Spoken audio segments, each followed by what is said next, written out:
Michigan has the most hard cider businesses of any other state in the country, which is why I call it the Great Cider State. Hello, my name is Ria Wincaller, and I am the producer and cider MC of this weekly podcast, where we speak with makers, cider enthusiasts, and folks within the cider trade from around the world. Hip, hip, hooray! Bringing us into episode 447 of Cider Chat was Paula Englin, the executive director of the Michigan Cider Association. And in that audio clip, you heard her referring to Michigan as having the highest number of cideries in the US of A for any state. So we'll be getting more into that. And also how she dubs Michigan as the Great Cider State. And if you're not aware where Michigan is located, it's right kind of smack in the middle of the US. And it's adjoining all the Great Lakes that are in that area. It's the Great Lakes region.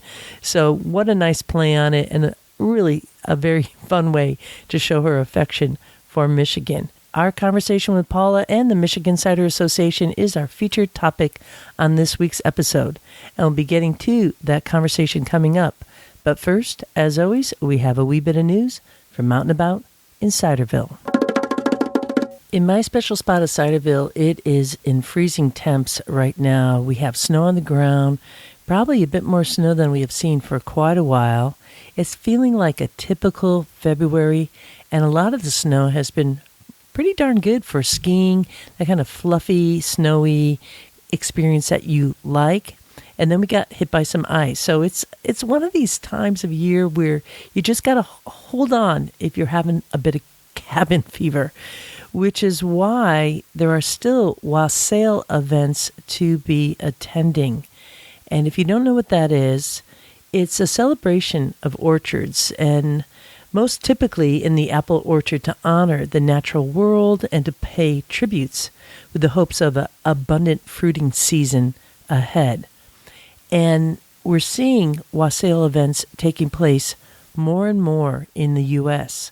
You'll definitely see some amazing events happening in the UK, which is really the region that should be credited for wassailing. But that said, you might still be able to get to attend one, which is a perfect thing to do during February when we're feeling a little cabin fever, especially if you live in a climate that is super cold, like where I do. And although I like hunkering down, I do have a bit of cabin fever myself.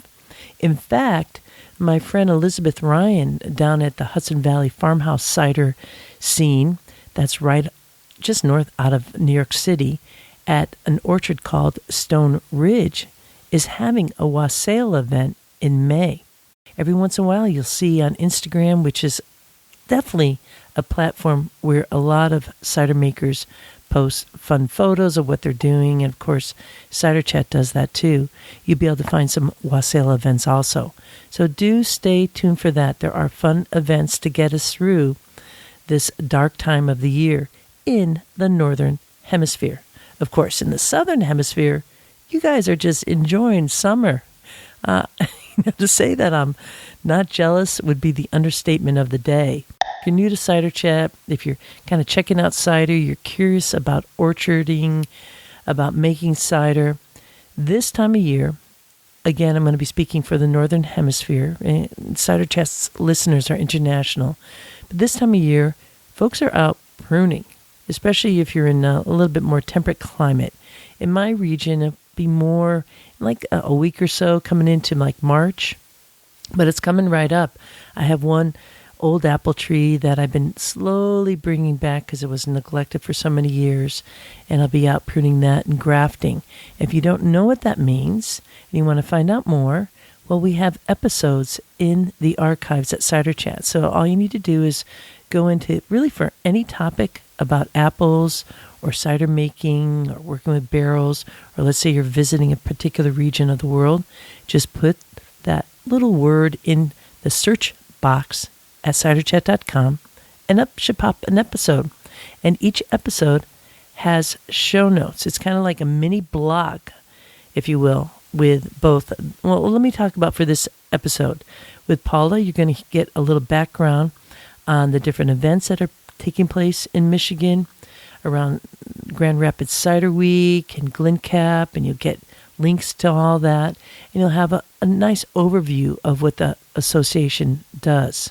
And that is done for every guest on the podcast. So I guess it's kind of like a book in the making, but right now it's just a nice place card for the approaching 450 episodes of Cider Chat.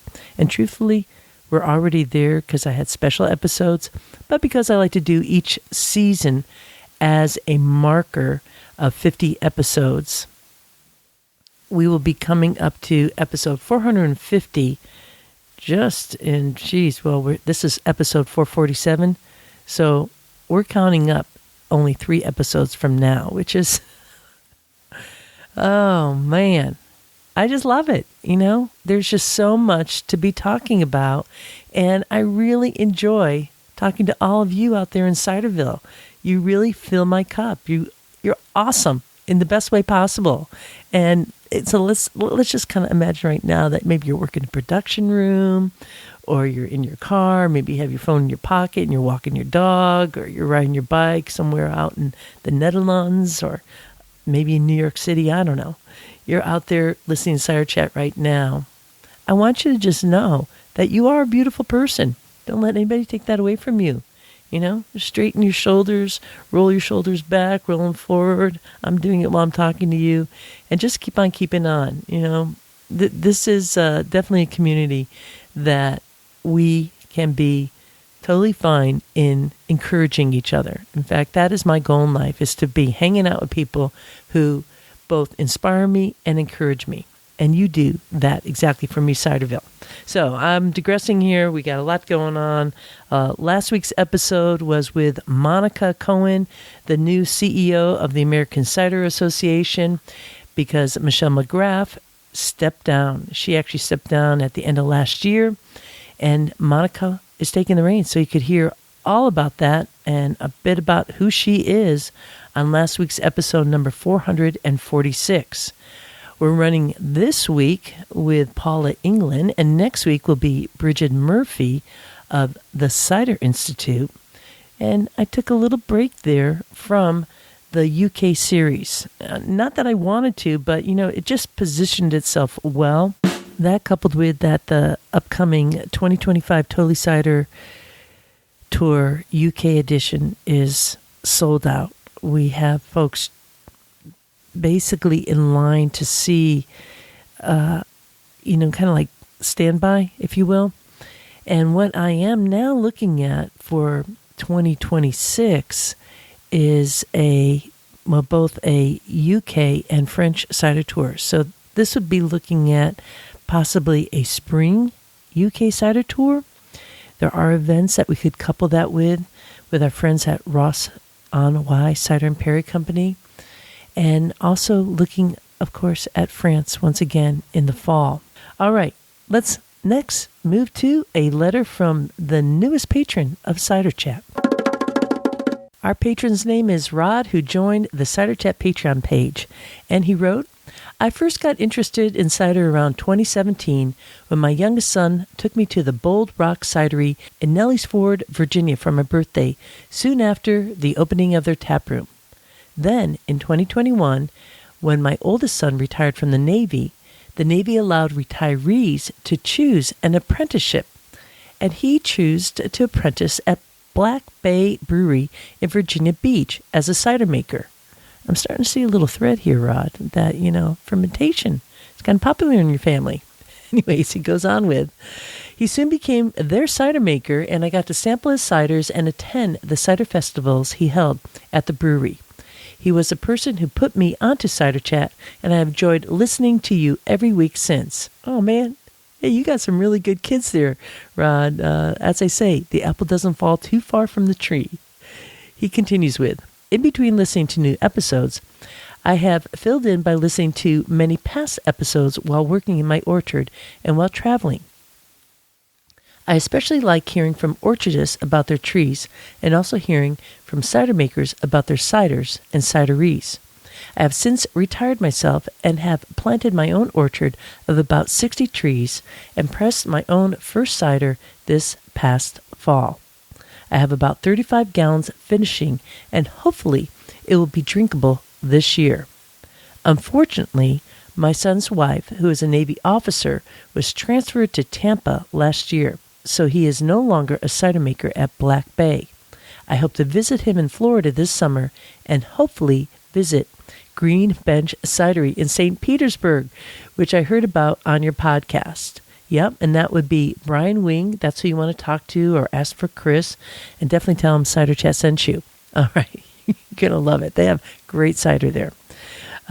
Rod continues with, I'm happy to be a small part of Cider Chat, and I am looking forward to meeting you in August as my wife and I travel to England with you on the cider tour. Yes, so this was pretty cool. Rod and his wife signed up for the upcoming UK cider tour, and then a couple weeks later became patrons of this podcast. So big tip of the glass to you both. I think you got an amazing family, and I cannot wait to raise a glass with you in Bristol when we all touch down. And I want to say to those folks out there listening right now, if you get value from this podcast just like Rod, well, be like Rod. Become a patron today and help keep this podcast and cider around the world going up. Search for Patreon and Cider Chat. That's spelled Patreon, or hit the donate button at ciderchat.com. Coming up next is our featured conversation with Paula Englin of the Michigan Cider Association. But before we get there, I got this little email that snuck its way into my line of sight as I was producing this here episode. And it's from Christine Walter, who you may know is the founder of Ballman's Cider, which is based in Oregon.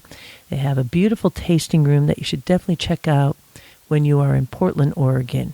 And Christine has been on Cider Chat, so I'll put a link in the show notes to that conversation to find out more about her work.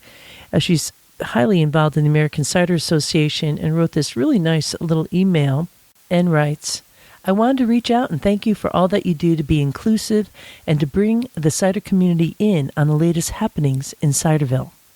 I really appreciate the coverage of Monica's new role and what we can look forward to in the future from the American Cider Association. I was especially in favor of bringing in an outsider for this newly vacant leadership role because I think the best way to grow an organization is to open our minds to the lessons of the broader world and avoid being siloed in our own little industry. We are on the brink of some big shifts in bev alcohol, and I want cider to be ready to jump in and grab our spot at the head of the pack. I can't think of a better leverage to lead the way forward or a better leader to hold that space. And what a lovely thing to write about Monica Cohen, who is, stepping into those big shoes of Michelle McGrath.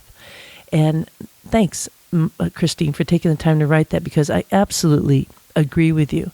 It is hard to fill shoes, and sometimes you need to have a leader who's a little bit different from somebody that you recall.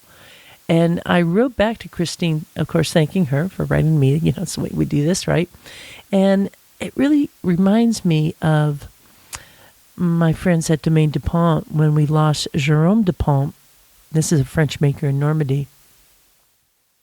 An amazing, amazing maker if you don't know them.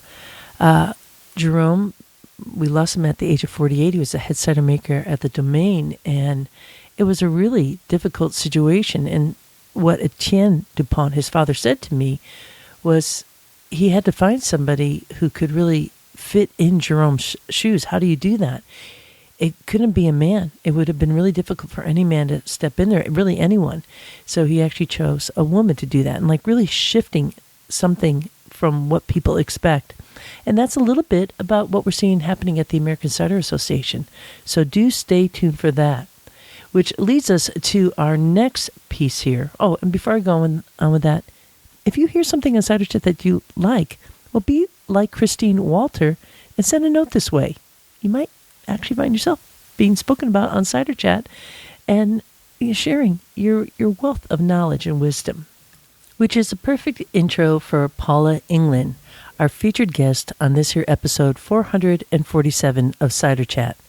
She is the new executive director, actually the first and only executive director of the Michigan Cider Association, and she's here to share with you what the association does, and in my mind, why you should join the association, especially if you are in Michigan as a cider maker or an enthusiast, and how the state has so much to offer in terms of apples and cider, cider trails, and events, and a very special competition, making this a very fine time to grab a glass and join this chat with Paula Englin, the Executive Director of the Michigan Cider Association. The Michigan Cider Association has been around for just over a decade now. As with many parts of the country, there was a moment in time where cider was starting to get really hot in Michigan. And so a bunch of the producers got together and said, it would be good for us to connect and collaborate. There's some legislative things that we may want to address together. And so they formed as a nonprofit about 10 years ago. I am the first staff person up until about a year and a half ago. It was an organization led by volunteers. We have a relatively small board, 4 members. I'm very grateful to have each one of them and their support. They all bring a little something different.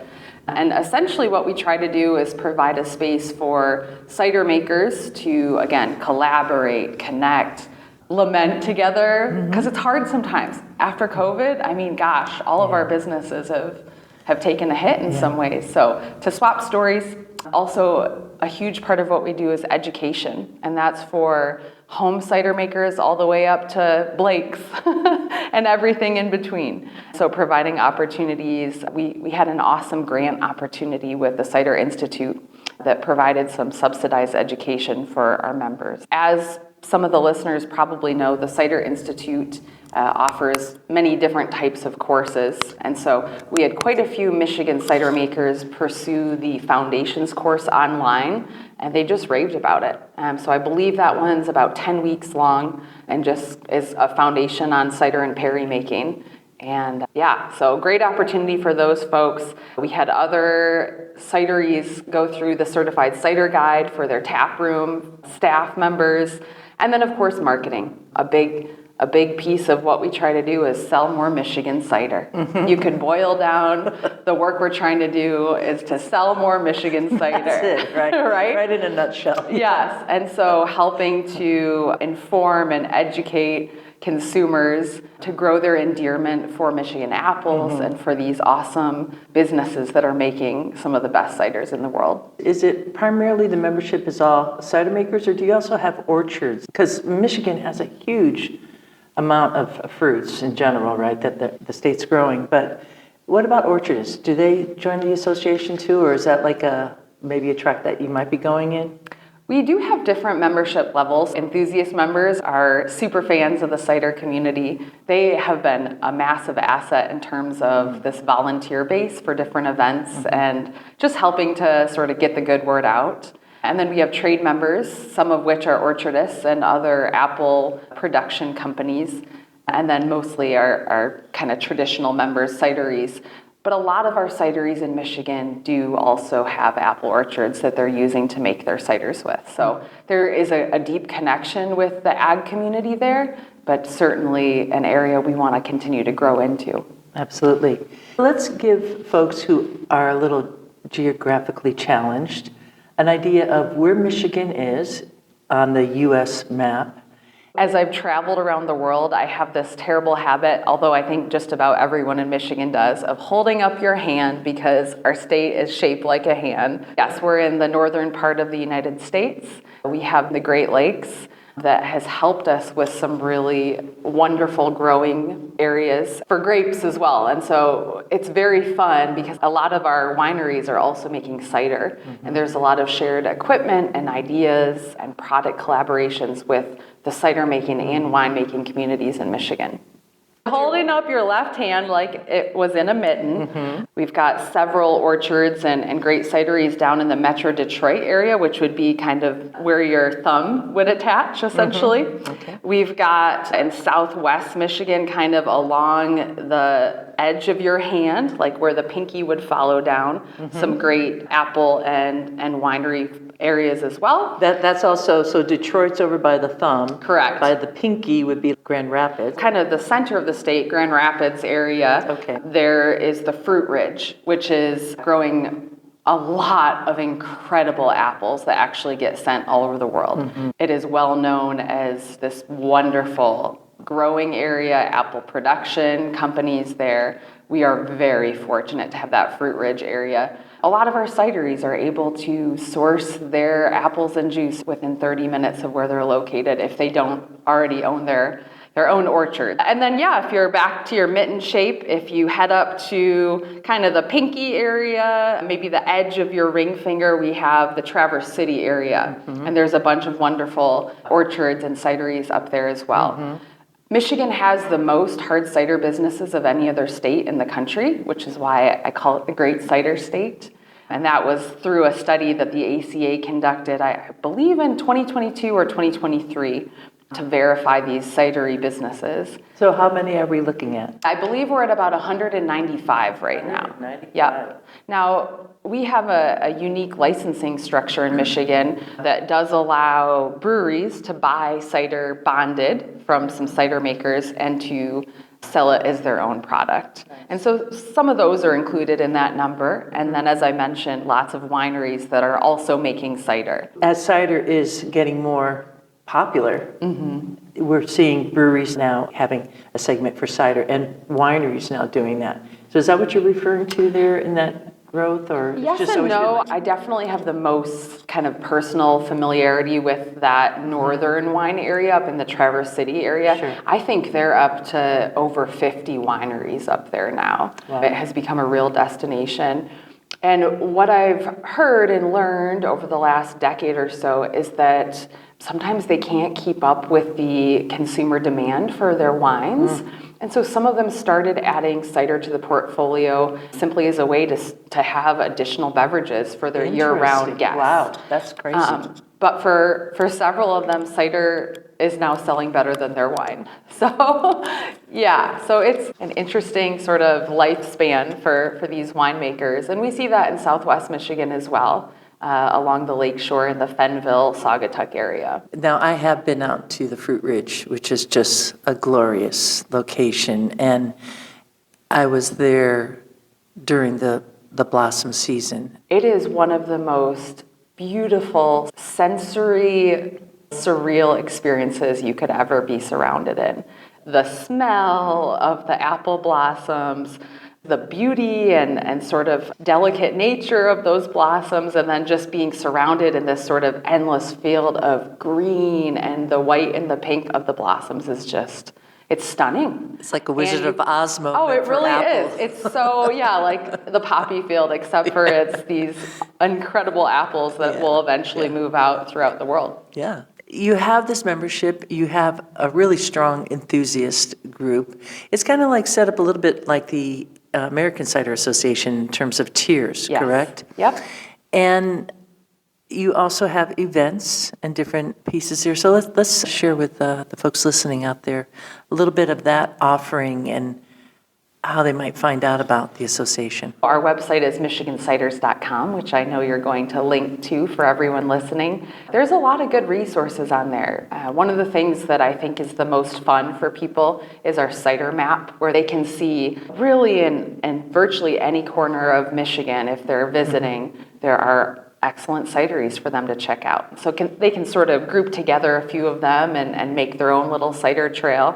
So that's a great resource. We have a lot of information on different types of cider, which is connected to GLINTCAP, the competition that we run. That's and that stands for GLINTCAP is a Yes, an the acronym Great for- Lakes International Cider and Perry Competition, which I'd love to talk a bit more about in a second here. But that's another great resource on our website.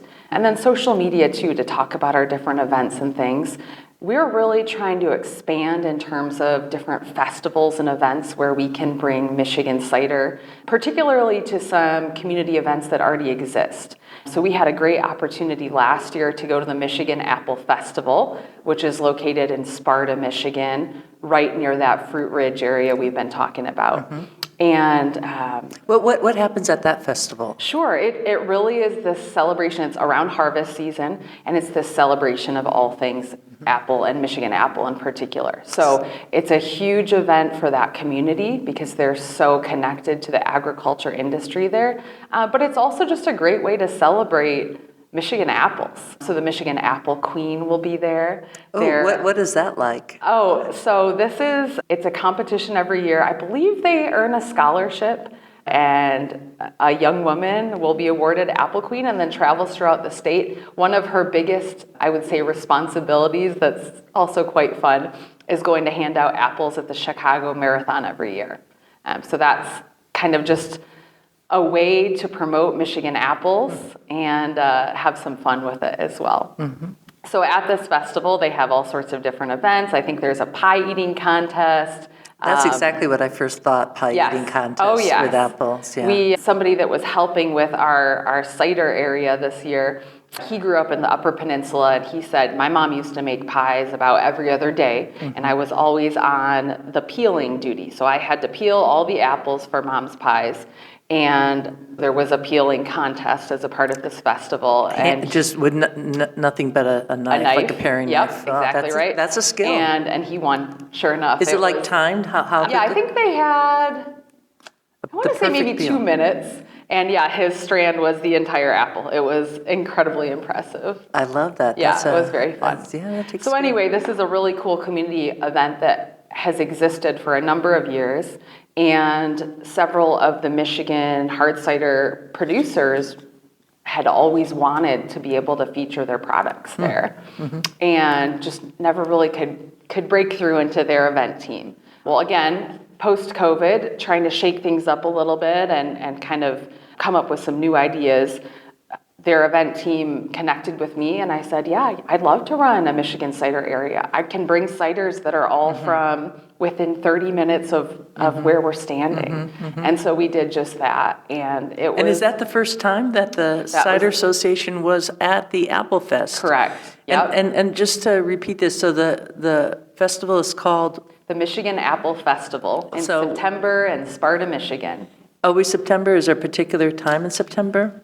I don't know that off the top of my head, but it's towards the beginning of September. Okay, that's a good note to know. Well, isn't that something that the association's been around for 10 years, but probably a feather in your cap to get that marriage between the mega cider community and the apple growers. Very nice. The best part of doing that event, we didn't serve hundreds and hundreds of people. I think we had about probably 400 or 500 people that we got to engage with.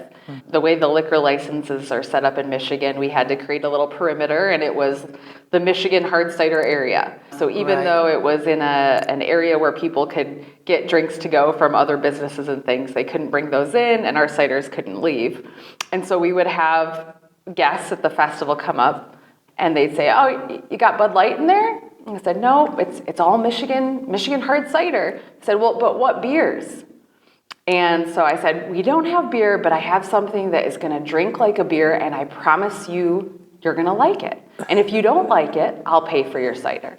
And so we got all of these Paula, nice that's guys the way to coming in, very skeptical, and then give them some, effervescent, really bone-dry, just straightforward ciders. And most of them were pretty converted. They were like, I had no idea cider could taste like this. That's the way to do it, one person at a time. Yeah. It's really, and what an offer. It's win-win either way. Yes. So, that's brilliant. And rather bold. Yeah, so we had a few events like that. There's a big wine, beer, and food festival in Grand Rapids.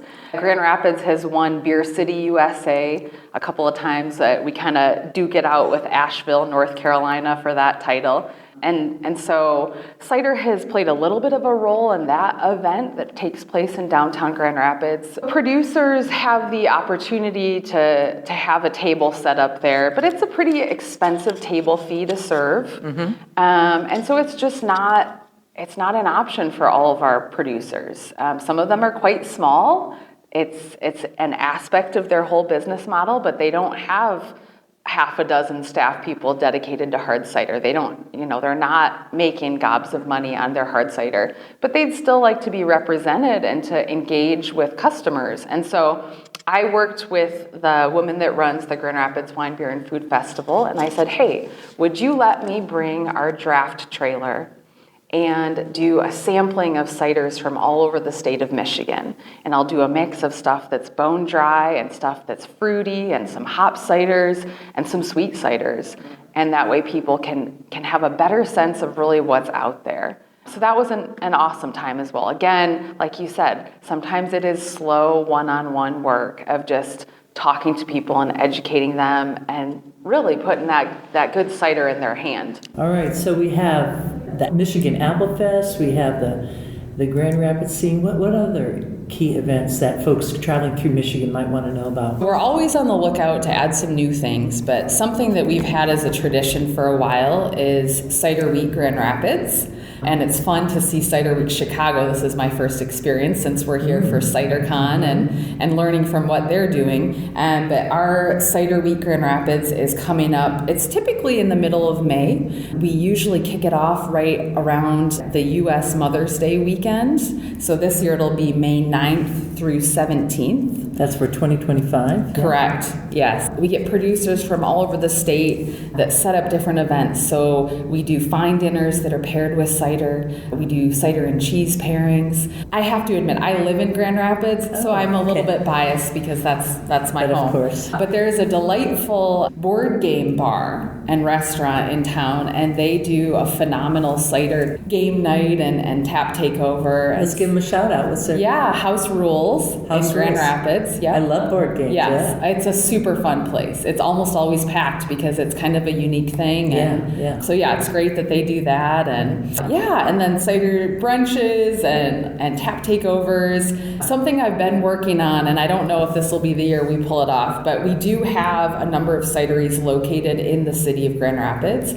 And so I thought a bike between or run between the different cideries would be quite fun. So that's in the works for this year. We'll see if it comes together. I love that idea. But, yeah. And I love one thing I've seen that they've done here for Chicago Cider Week is really trying to find ways to bring in bar staff and folks that are making cocktails, mixologists. Mm-hmm. I think that's a huge opportunity for the cider community to get our product in front of more people. Absolutely. Also because some of your cider makers also have distilled products. Like Uncle John's has a number of distilled products and a very nice apple brandy and also uses those apples to make the vodka and other products. Absolutely. That's the Beck family. Yeah, quite a few of our producers are starting to get into spirits, which is very exciting. Yes, it is. We've had such huge apple growing seasons the past, I think, 3 years now.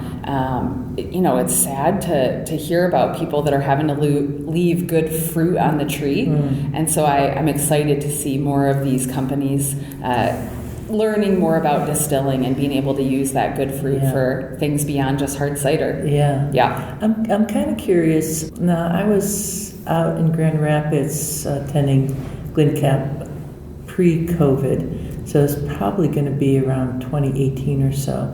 I'm just kind of curious around the actual apple varieties that we're seeing, if there's a shift towards a more concentrated use of the cider apples now, and if they're actually being used. Because I remember visiting one particular cidery, and they had planted a lot of apples. I felt like they weren't able to really use the cider apples. So what are you seeing there? Are you seeing a shift? Because the Ridge is primarily all culinary apples. Correct. Yep.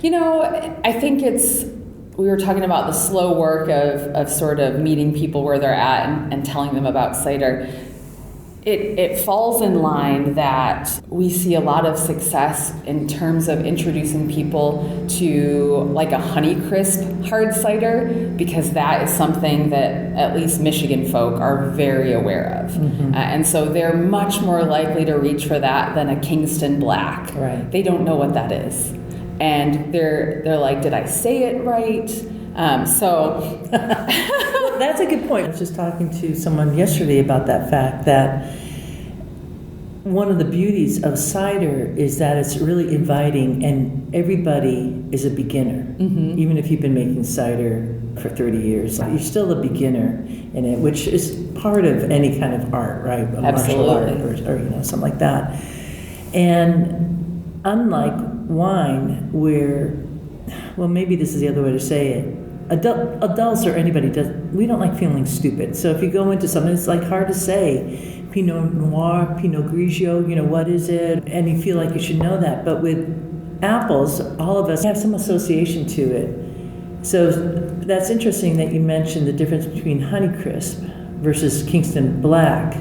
And I would like it where Kingston Black was the familiar. Yes. Or a Spitzenberg. Or Spitzenberg. One of my favorite apples. Yep. So what I've observed, both from my own just visiting our member cideries and then also listening, of course, to the business owners, is that it takes time. There are relationships that have to be built with people in their cider clubs or just regulars that come in, and they will start to trust you and start to be hungry for the more single varietal options, the things that are cider specific apples, the things that are drier. But most of our consumers aren't starting there. Mm-hmm. That being said, I think a lot of people have this preconceived notion from some apple-y thing they drank in the past, whether or not it was true cider, that all hard cider is like sickly sweet. Like if the moment it touches their mouth, their teeth are going to fall out. Mm-hmm. And so there's just a lot of work there to help people understand the apples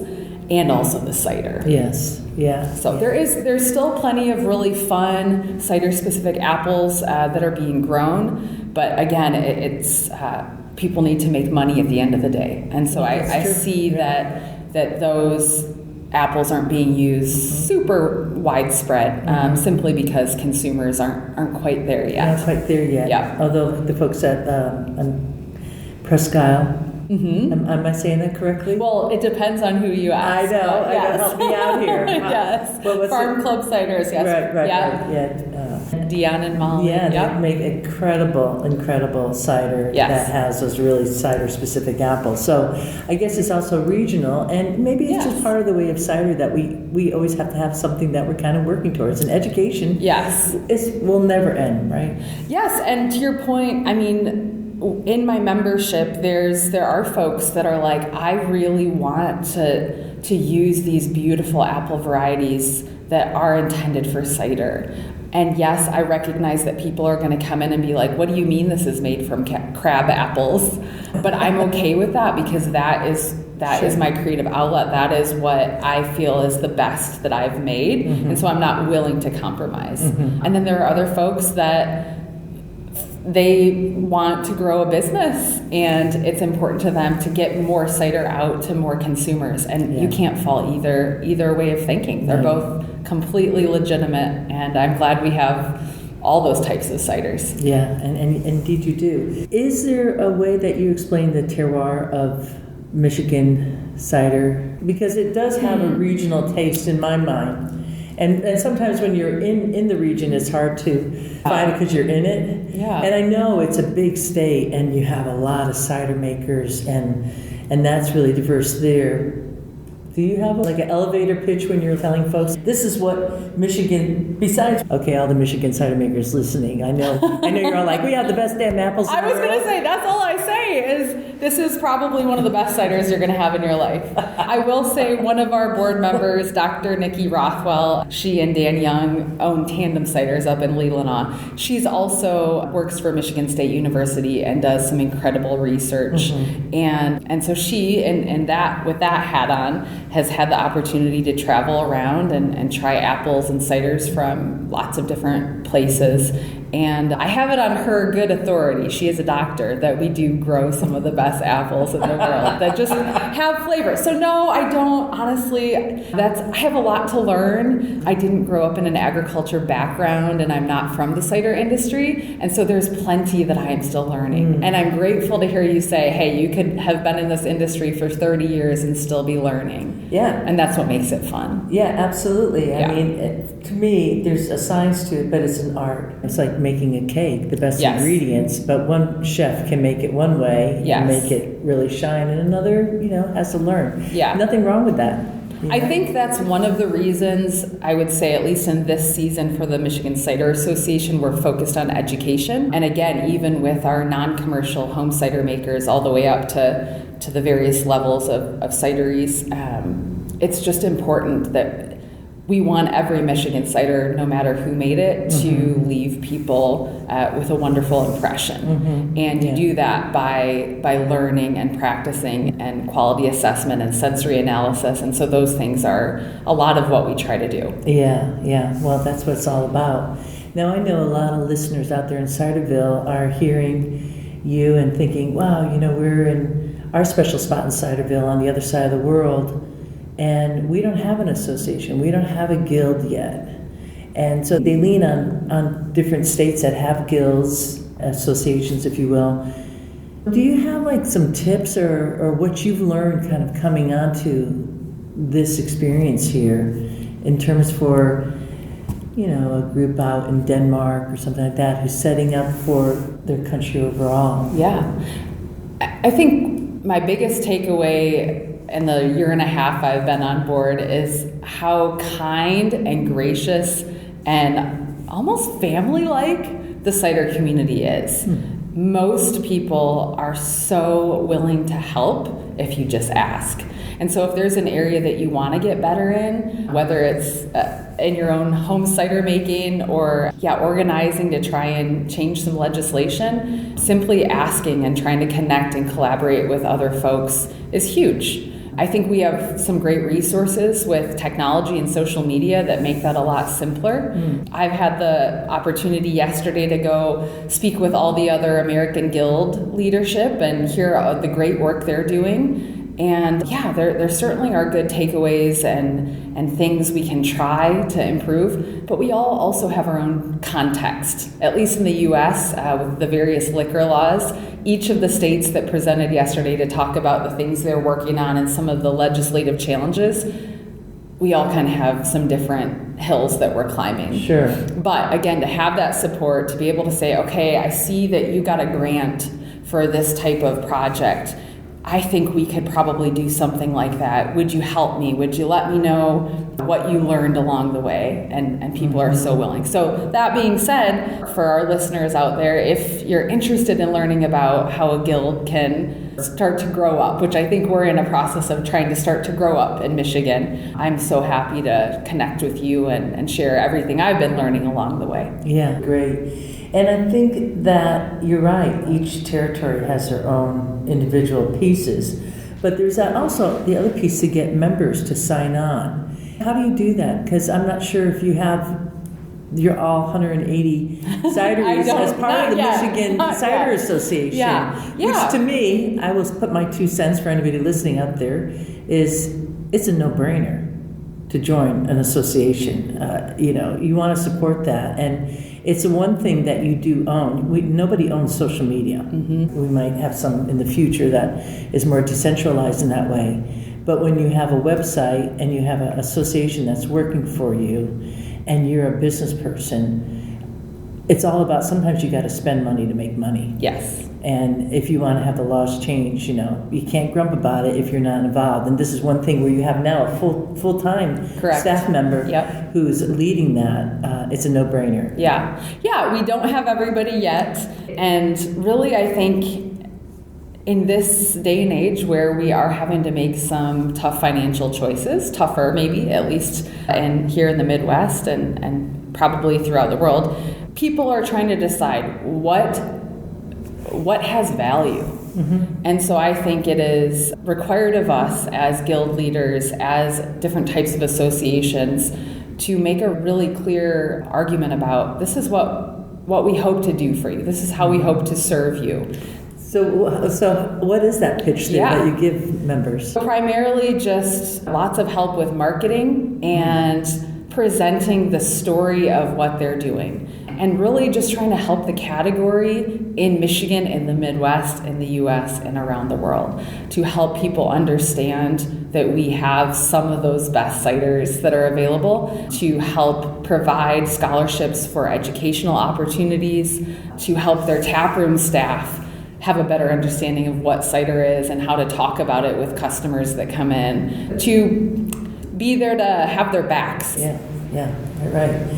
Well, I'd like to hear how the heck you got into this position. I want to hear, and I think listeners out there in Ciderville are kind of curious too, because this is a new position, yes. And so you're, kind of creating foundational work for an organization that is going to probably be more than 100-year-old organization at some point. Yes. And that's kind of a weighty thing to kind of... It is. I've just been very much a pro-Michigan person my whole life. I grew up in Metro Detroit, and I just have so much pride for our state.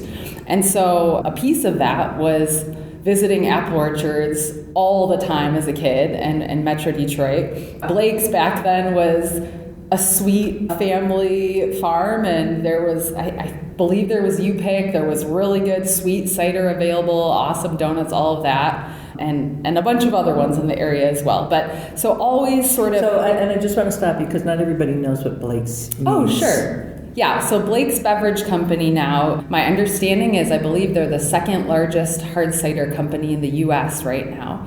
And they have expanded their portfolio to include Austin East ciders and one up in the Pacific Northwest. So that's a Texas cidery. Correct. Austin East ciders. Yeah. And so they've really grown over the past decade in particular. But again, as a kid, I remember going and it was just one of the many family-owned apple orchards that we would visit and in the fall and really enjoy that experience. So I've always had kind of this awareness of an excitement around the Michigan apple growers and sort of how interwoven that was into my Michigan upbringing. When I turned 21, of course, I wanted to try all of the Michigan-made products, and so naturally hard cider was in the mix. Not as many producers back then as there are now, but I remember distinctly going to Tandem Ciders up in Leelanau and just trying. They actually had one product that I'll never forget called Damson, which is made with plums, and my sister and I just were crazy about it. And so we would call each other anytime we could find it around the state. That was something that we would be so excited to share with each other. So lots of engagement, awareness in the cideries throughout the state. But just something I enjoyed and as a part of promoting Michigan. But to become an executive director, what were you doing beforehand? A little bit of this and a little bit of that. I would say the chief things that prepared me for this role, I worked in the Michigan Senate for a while, and so I have a little bit of understanding around some of the legislative challenges that businesses face and how to work with elected officials to try and get those things changed. I worked at the Grand Rapids Chamber of Commerce, which gave me a sense of what a membership-based organization is like and how you want to demonstrate value to your members. And then right before joining the Cider Association, I was working at a multi-site church that I attend now as well, doing communications and events and volunteer management and all sorts of things. I was kind of it was the job where there's like all the things other people don't do or what's in your bucket, which is perfect for a cider guild because there are so many different hats to wear. Being a team of just one person, of course I have tremendous support from my board members. We have 4, so Paul Vanderhyde of Vandermill, John Behrens of Farmhouse Ciders, Sean Nemisto is the cider maker at Townline Cider Works, and then Dr. Nikki Rothwell from Tandem Ciders. And they all bring a lot to the table in terms of wisdom and experience and ideas. But essentially, when I was meeting with the board to discuss the role, initially they were looking to have kind of a membership coordinator. And I said, listen, I looked at your social media, I see how many cideries we have in the state. I think you need an executive director.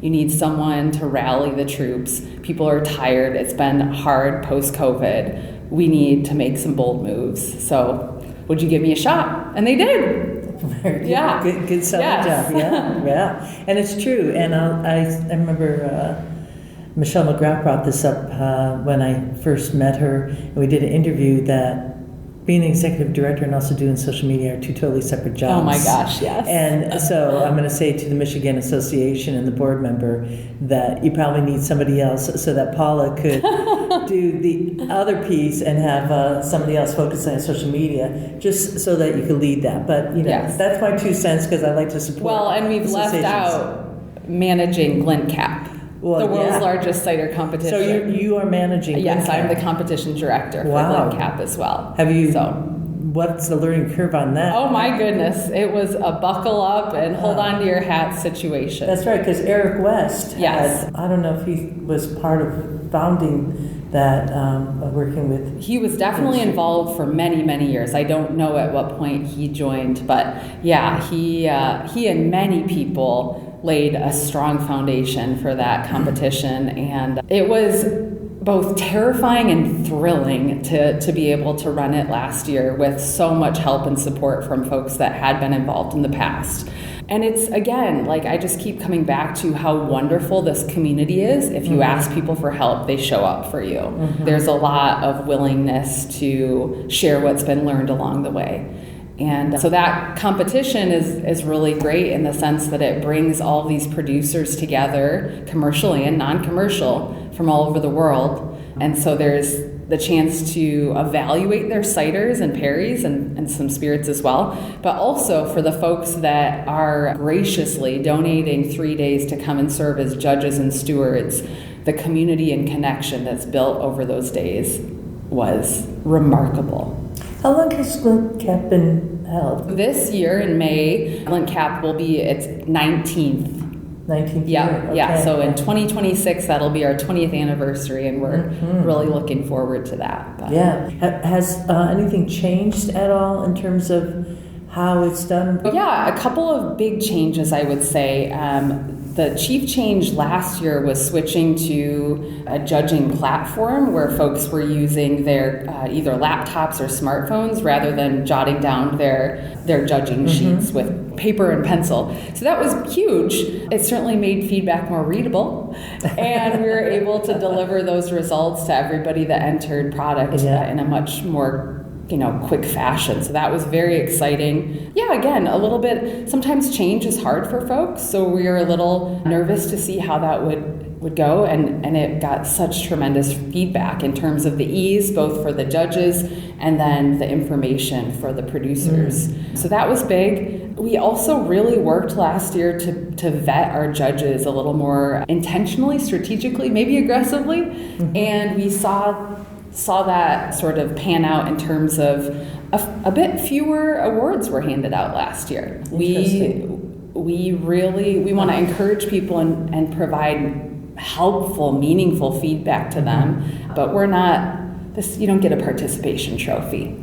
So, not to say that in the past GLINTCAP Bold was statement, like that. Paula, and Yes. I like it. I like it. Yeah, I mean, it's kind of a give and take. So, yeah, bold move. Yeah. Good luck with that. Yeah, and then some exciting things for this year. We have added a new Producer of the Year award category for our friends in Canada. Canada has participated so heavily in GLINTCAP for many years, and we just wanted to celebrate with them and sort of give them an additional award opportunity. So we're very excited about that. And then we had an official style guide committee convened this year. And I know there's been folks that have worked on that several times in the past. Charles McGonigal being one, Ambrosia. Charles, lots Ambrosia of folks. Borowski. I just want to give a shout out. So Charles is based in Wisconsin. I believe so, yes. And Ambrosia is based here in Chicago. We're Correct. meeting right now. Yeah. So we convened this committee. So it had Ambrosia and Haritz from Spain and Jenny Dorsey from the ACA, Sean Namisto, one of the MCA board members, and myself. And really with the intention of making sure the language and the style guidelines was clear and helpful. Some of it was just a little bit outdated, and we felt that producers were a little bit confused trying to decide which category to submit their ciders into. And sometimes it was so much content that our judges that were newer were just sort of overwhelmed with this, 30-page document. And so trying to clean up some of the language, that was a big goal of ours. We really want to work to make it more accessible internationally. So trying to look at the style guides and say, hey, does this language make sense for a cider maker in France or Spain or Japan that might want to enter this competition? Would this be appropriate within their context? So that was a piece of it. And then we added a low and no ABV category this year. So that's the first time GLINTCAP has ever had that style category. And I'm really excited to see what people submit.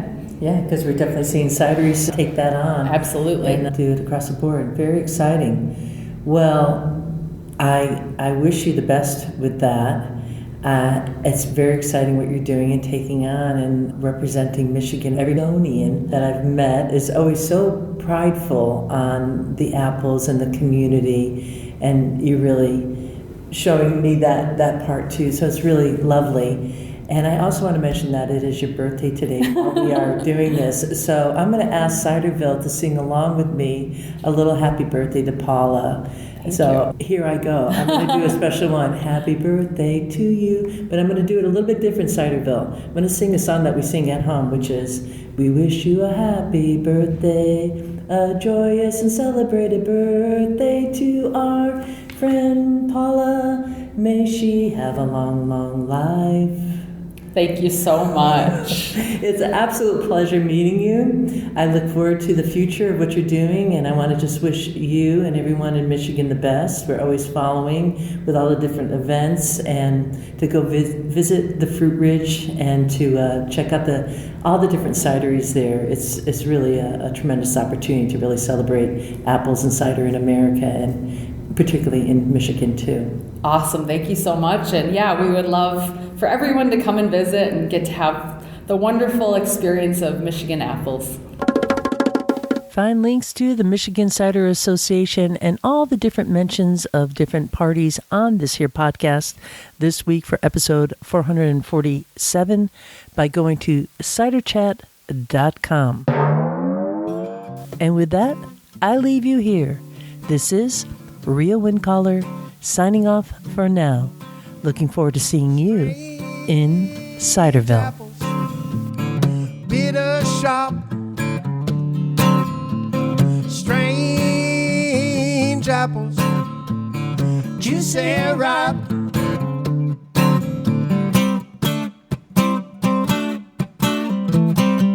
Bop, bop, bop, ba-da-doo-dee-da, bop, bop, bop, ba-da-doo-dee-da. Who wants a Tannenbaum? I want a Tannenbaum. Who wants to pull them down? I'm gonna pull them down. Hey, hey, hey, apples, bittersweet, strange apples, hanging high. Got them strange apples. Forget the pie. Strange apples, squeeze them tight. Got them strange apples. Strange apples. Strange apples. Make them pop.